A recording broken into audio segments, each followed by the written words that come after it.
barbecue in Iloilo City has been ongoing for more than a month since the day of implementation. There are a lot of challenges, but Iloilo, together with the whole community, are working together, helping each other, and moving as one.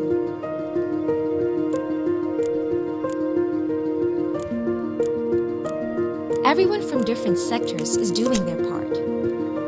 From garbage collectors, vehicle drivers, couriers, PPE designers, to medical practitioners, barangay patrols, supermarket clerks, and even those who obediently stay at home. Ang ini nga inisyatibo ang natigayon bangod sa pagsuporta sa Iloilo City. These are the different faces of our unsung heroes.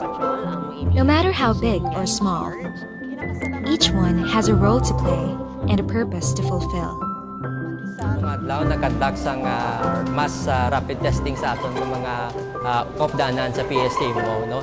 It is undeniable that we have to work in order for us to survive. Surviving a pandemic alone? It's possible. But the Ilonggos are more than that. They have demonstrated a solid spirit of Ugyon.